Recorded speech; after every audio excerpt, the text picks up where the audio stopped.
day, YouTube? This is JVS here. I've got my friend Kenny here. He's back. If y'all don't remember him from a lot of videos before. What's up? Joe Johnson 030, SCL 0320. So it's Star Wars month, basically. Within what?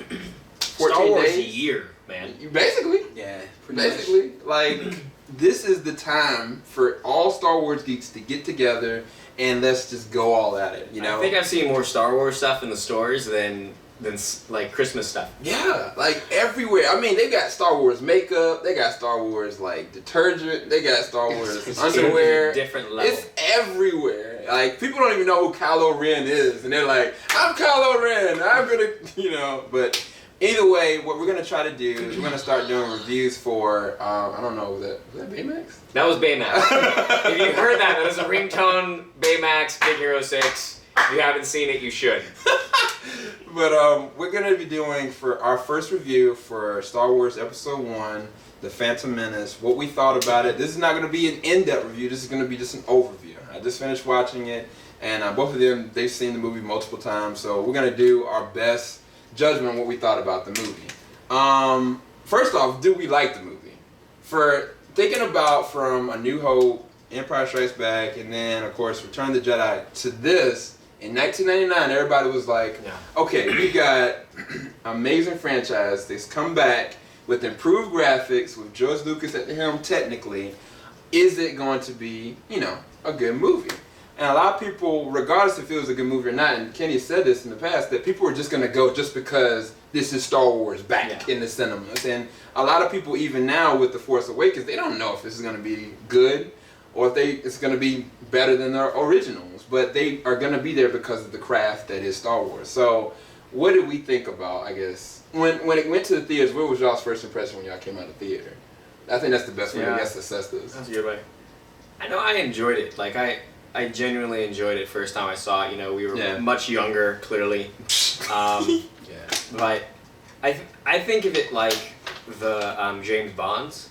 Like, you know, you have your James Bond that you grew up with. Yeah, absolutely. You know, and then everybody else you kind of compare to that. Like, like I love Daniel Craig, but you always compare him to Pierce Brosnan. Like, that's just because that was the Bond we had growing up. Exactly. So that's kind of what we think.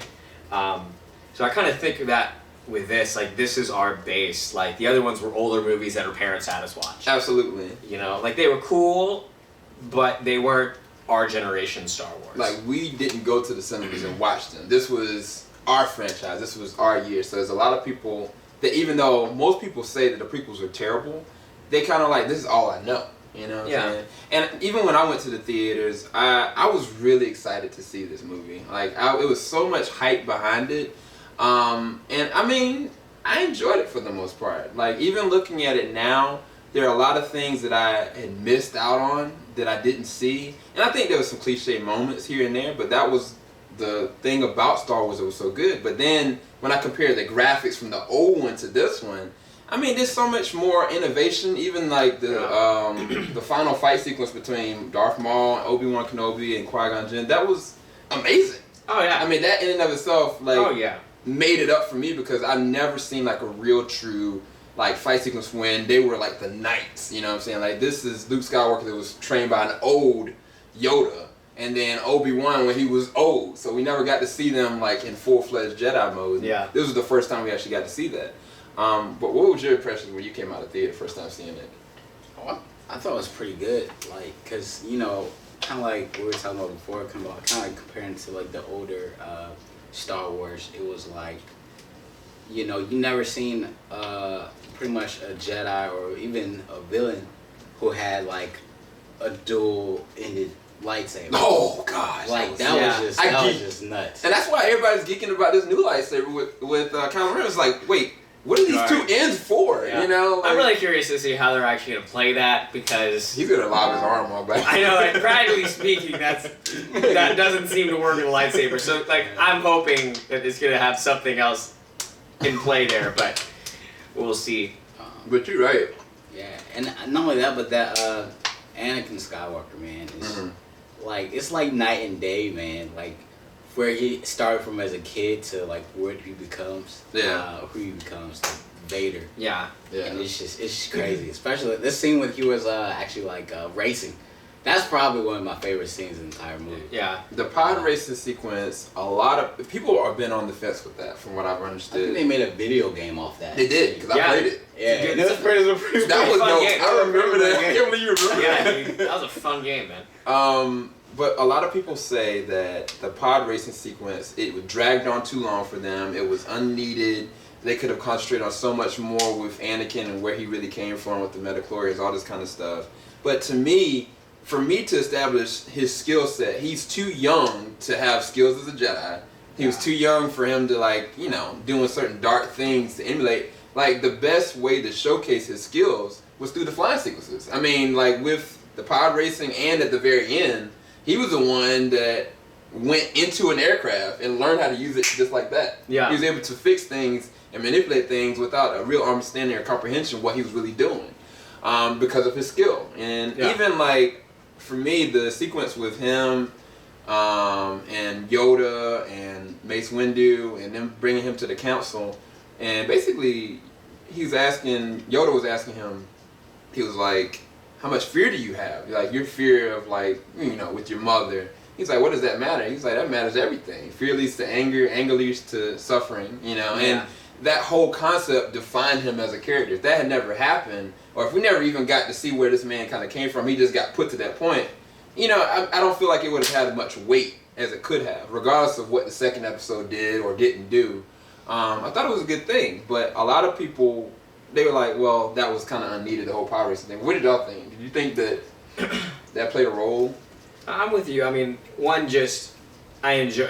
two favorite scenes in episode 1, the pod racing scene, just because it's cool. Yeah, like, story-wise, you could have done other stuff, but it was just a cool sequence. Exactly. And then the lightsaber battle at the end. Like, that was it. And especially, like, having martial arts background, like, so on point. All the stuff with, I mean, Darth Maul, why he took that role, that position, and just as Sam was talking about, that this is the first time you actually see Jedis fighting. Yeah. Like, actually, like, trained, hardcore, not, like, you know, first generation, but, like, really, like, trained, hardened warriors. So that was definitely awesome. Yeah. I think, because you guys are definitely right, like, you have that slow transition to kind of see where Darth Vader came from. I think that they could have had a little bit more of sympathy for him if they maybe tried to make him look more good. Yeah. Like he looks very courageous as a kid, but not in, like, just good-natured, like, he doesn't have this innocent nature altruistic about him. Yeah.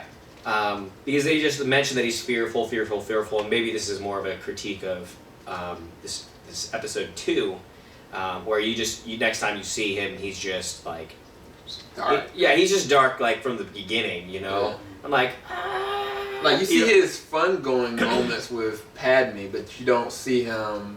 You know what I mean? Like, when he just slayed all those, you know, Sand people. I mean, I can understand it because, I mean, Yoda said that he needed his mom, you know, and because he lost her, he's always going to be thinking about that process of, like, did he save her? Could he have? Or what could he have not done? I mean, but then that goes on another thing. A lot of people said that the child actor was a really bad actor. And, I mean, that's harsh. Yeah. You know what I'm saying? Like, I mean, that's harsh, but it's like, it's kind of true. How many great child actors do we know? None that aren't major actors now. Leonardo DiCaprio, Drew Barrymore, Natalie Portman. I don't know, like, he had Home Alone. Well, yeah. I was like, he was okay. Yeah. I don't know. Maybe that's just because I love those shows. But it's like, I mean, to me, I don't blame the kid for that. Like, he was only 10 years old. I mean, what did they expect? Like, he was given the role he was given. Yes, he could have killed those certain moments of, like, okay, man, this is the future Darth Vader. But, I mean, I don't think that George Lucas wanted to focus on that. Yeah. And a lot of people go and critique, like, this kid's bad acting. And that defined this kid for the rest of his life. He's never going to be able to get another role just because of people critiquing him acting as a 10-year-old. And that's messed up. To me, that's not right. I mean, definitely I feel bad for him. I don't know if I want to say this on camera. Nah, go ahead. Say it, man. like, I don't remember any Star Wars movie. There's like exceptional acting. You know what I'm saying? Oh, snap! You know, I'm just put that out there. It's not like you have to read the comment thread on this one, man. There's no like exceptional like acting scenes that I've remember. Whoa, wait. The reveal, like, spoiler alert, Darth Vader reveals himself as his father.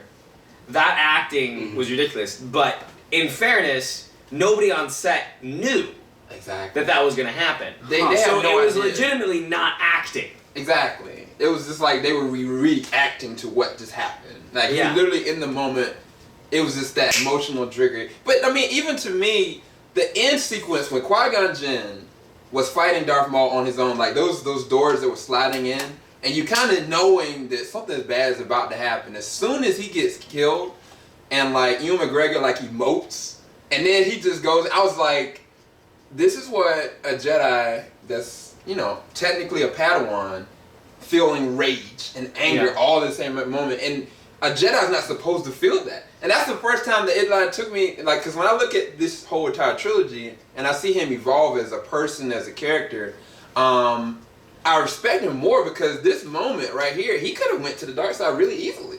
Because he gained, in my opinion, so much more power out of rage. He beat him out of rage and out of, this need to try to avenge his, his fallen comrade. And I thought that was a really good acting scene. I mean, even Natalie Portman, to me, how do I put this in a good way? The second episode and the third episode, I thought her acting was atrocious. The first episode, when she wasn't making, like, communication with Annie, because she was kind of posing as somebody else, She was posing as her guard, and then going back as the queen, going back and forth. But when she was the queen, she was really solid, she was really monotone, and that was what defined her as the character, I thought. After this episode, she was just like, she wasn't in the makeup, she wasn't like stern, she wasn't this hard character, she was just, in my opinion, overbearing, and I don't know. Annie was 10 years older than this one. She was 18 at the time. So I don't know what the age was, but I was like, how's she with this young man? It just, that's a whole other thing though. The creep-tastic look at the end, which is we were talking about this, is like basically a copy and paste ending of episode 4 is at the end of episode 1. Insert the Gungans and take out the Wookiee, and this is basically the same thing. But it's like the Queen looks over at Annie. Annie has this smirk, and Padme just has this little like I'm like creepy look, and it's like, girl, he is 10 years old. I mean, this is what makes it so bad though. Think about this. In episode 4, Luke didn't know that was his sister. Yeah. And the same thing, I mean, George, come on, bro. How you gonna do it? At least in that one, like, it was just a smile, that's the end of it. This is like a staring, like, smirk, like, I'm 10, I'm looking up at you because I like you, because you're older, and this and that. But still, like, why does she continue to stare? It ends with her staring at him. I mean, okay? I think that they could have done away with them going on any kind of emotional pull other than him helping them. I think that would have benefited the movie, because I think that they wanted to do that in this episode so they could show, okay, this is going to be his future wife. Which is fine, but they could have waited until, like, the end of episode 2 or end of episode 3, like, okay, like, they're conflicted as far as, all right, he's a man at this point. Yeah. And she's a queen. So, all right, in episode 3, like, they have developed a relationship. That's platonic. Versus the whole second episode, they're trying to mix something that shouldn't mix at that point. They were not at that moment in their time, him as a Padawan, her as a queen, they should not have even gotten together at all. That whole episode was wasted because of that. But and that's just a general pacing thing then. Like the pacing of the character development, trying to force something some of it. Yeah, I mean it's got its flaws, but yeah, it's a good series, but it has flaws. Yeah, like everybody rips episode, like any of the prequels, everybody rips them apart. Like, heck, we're doing it now, but at the same time, like, we enjoyed them. That's what I'm saying. Like, we at least can admit that we enjoyed parts and moments of it. I mean, to be fair, even in episode 2, which we're gonna do a review of that a little bit later. But this is kind of a small spoiler. In the moment when Annie slayed the Sand People, and like he was, you know, going off and to the desert, and then the Duel of Fate soundtrack started coming up. I thought that was a beautiful sequence, as well as even like episode 3 when he was conflicted before he turned to the dark side, and he started tearing up. I knew what was going on in him emotionally, and that moment was captured well cinematically and acted well. So I mean, I like the prequels for the most part. Are the originals better? I mean, it depends on, like Kenny said, your generation. Like, you're gonna accept what you want to accept.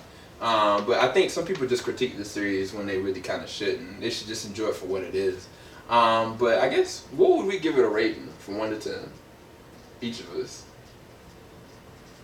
This episode. But we can't think of it like we've seen the rest of them. We have to think of this. This is our first time seeing this franchise, this movie, from this one as a science fiction movie.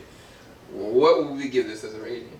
Because that's the real thing. That's fair. Yeah. And it's always hard to do that with any kind of series because you're always comparing it in scheme of the whole thing. Exactly.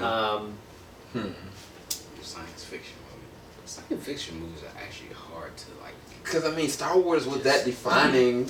Yeah. Like, it's a menace science fiction. Alright, just before that, I just got to... With the other...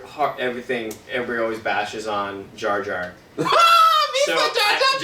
Just bringing this up briefly. You need to find... There's a blog post or something that... I can't remember who, or else I'd give them credit right now.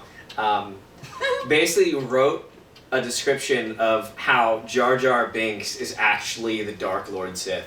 I seen that video. Hilarious. Alright, and it's like, you think this is crazy, and you're hearing this now, and if you haven't read it, you think it's crazy too. It's okay, I know, I thought too. We both did. We think it's crazy. But as you go through and you start realizing, like, wait, it's like drunken master Jedi Force. Like, you think he's just being a bumbling idiot, but really he's bending everybody around him to his will. And coercing Annie to get with Padme. He's actually using the Force. Like, even in episode 1 here, he's got like the droid tied to his, during the battle, tied to his ankle or whatever. He's like, he's just he's just kicking it around and takes out like 5 to 6 of these droids. Oh, that's right. Without any problem. That was crazy because, like, he was on one of the tanks where the balls, they just came out and all of a sudden he starts destroying tanks. Exactly. I'm just like... Bumbling idiot. Or... Sith Lord. Alright? That's all you gotta say with it. That would be a serious reveal, though. Like, that would be more of a reveal than Vader being Luke's father. Well, we never saw Jar Jar die. Boom. He's really... he is the master of the upcoming... If he showed up, I would be offended. I'd be mad. I'd be like, yo, Jar Jar, Misa, get out of here. Yes!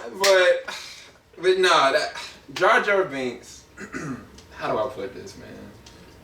He's not as bad as people make him out to be because the Gungans, if he was not there, there'd be no need for the Gungans to even be in the area of Naboo. Like, if he was not that person that was the exile, then there would have been no correlation to them helping them out in the long term at the end. But that's just how they made the story up. Yeah, they could have had a plot device. Exactly. They could have had any other voice actor. They could have had him talk any other kind of way. I don't know. I feel like I know Joe has hate in his heart. Disdain. Wow, this took it up a level here. I've never heard you say that word. What? Okay, well, we have it on camera. Do you want to admit why? Oh my gosh, this character's so annoying to me, man. It's just so annoying, man. Why is he annoying to you, Joe? I'm sitting down. I'm in the chair for you. It's just is. So you think that he would benefit from dying in this episode? that's what you really feel, right? If he would have just got shot down, like, mean, I think Joe makes the point though. Like that's most people when they say that they hate Jar Jar and they're mad that he was in there. It's because he was just annoying. Do we? All right. Can we say that he ruined episode 1 for us though? If he was not in it at all, would episode 1 generally be better for y'all? I hesitate only because I know the internet's answer to that. Alright, I've read enough online, as all of you YouTubers have, that Jar Jar, if he was out of it, clearly would be a better movie. And see, this is bad. We haven't even given a number yet. I know. Because we're trying to, assess this. But really, all seriousness, would the episode 1 have been better without Jar Jar Binks? From the point that Qui-Gon met this dude and saved his life, and Obi-Wan was like, yeah, we need to get rid of this dude. Like, he's a liability. Did we, would we have done better without him in this movie? Yeah. Okay, yeah, that's for Joe. Yeah. I don't know, I don't think you needed to get rid of him kind of thing, but toning him down, I think that would have been better. Yeah. Making him less annoying, less of an idiot. Yeah. They made him more of a side character than Chewbacca was in the original series. And Chewbacca was a likable character. But he did stuff. Chewbacca didn't talk. Exactly, he did, but he was Chewbacca shot stuff. Yeah. But I mean, he was big too, so he wasn't just useless. Yeah. Chewbacca was hardcore. That's what he was. He ripped people's arms off when he lost. Yeah, true. He was a Wookiee. So the rest of the Gungans were fine. Yeah. That's the thing. Nobody. I don't really hear anybody say anything bad against the Gungans. It's really just Jar Jar. It's just garbage. Because the Gungans actually put in work. They actually put in really good work. Strong tribal warriors. But I mean, I guess before we find out the final number, we have to stop talking about Jar Jar because we can talk about this all day. Yes. Lord Darth Sidious, Palpatine. This is the same guy that was the original Emperor in the original series that's back for Palpatine. How he manipulated everything, I thought was almost genius in this episode. Because him, basically starting the war to really internally get in with the Senate. And at the same exact time, he had deployed out the Sith Lord without knowing what was going on with Anakin or anything. I thought that the way that they used him in this episode so seamlessly, I thought they did a really good job with it. But what were y'all's thoughts on Palpatine and Sidious in this episode? No. Man, I think you're right. It was, he definitely is manipulative, controlling, behind the scenes the whole time. I think that somebody should have found him out, though. I think that somebody should have been able to put 2 and 2 together. See, I feel like maybe episode 2, episode 2 or 3, I think somebody should have been able to figure it out. Yeah. This one, from what I remember, because I missed the first, maybe 3/4 of the movie, coming in with this time. I feel like this time it was much more under the radar. Yeah. But I didn't actually know that he was the original, he was the same guy. Yeah, I just found that out. Same exact guy. Talking about same exact actor. That's pretty cool. Yeah. Joe, what are your thoughts, man? You're burning a hole through my head. Look. I'm just listening. No, what do you think about Sidious though in this episode? What did he mean to you? Did he detract from the movie or did he elevate the movie? Was he needed it or was he not needed? Definitely needed. Okay. Yeah, definitely. I think you're still mad about that Jar Jar, ain't you? No. Oh, I have released. Forgiveness. Release. Okay, so numbers. What will we give this episode? And you gotta be honest. Just from a science fiction movie, not comparing it to Star Wars, just as a movie. What will we give it? Kenny, you wanna go first? Because I think Joe gonna have a hard time doing it. I feel a 7. 7 out of 10? Yeah, 6.5, 7. What about you, Joe? I'll give it a 6. You give it a 6? I'll give it a 6. I give it a 7.5 only because of the last fight sequence. Dude. Only because of that. Because that help. I mean, even though the very end was such a cliche and it was like you said, it was just like... It was copy and paste. I mean, they didn't make it any different. I think that this is the problem with this whole prequels. That they try to make it so grounded with the other one that they can be standalones. And like there's movies now that have been remade that they are great standalone movies. Nolan franchise, the brand new Mad Max series. There's new movies out there, remakes, that even Creed, like it stands on its own. And this movie, like it's hard. X-Men, the X-Men movie, where they did like a the reset button. Reset. Are you talking button? about Days of Future Past? Yeah, that was brilliant. I was like, oh my god. We're gonna undo all the bad things we did with this franchise so we can start over. That's what that was. Hey guys, just get ready for it. Marvel's gonna do it with the Infinity Gauntlet. Okay, like, just saying. It's gonna. But no, I mean, I think the problem is like with a prequel, there are certain things that you need to put in so that it would connect. Yeah. I think that's some of it. Like there's certain things you have to put in, but with that, you don't need to try and have so much nostalgia in it that it doesn't actually can't stand alone. Yeah. And I think the really good prequels or remake kind of prequels have that where they focus more on this and just have the subtlety things that would generally lead in.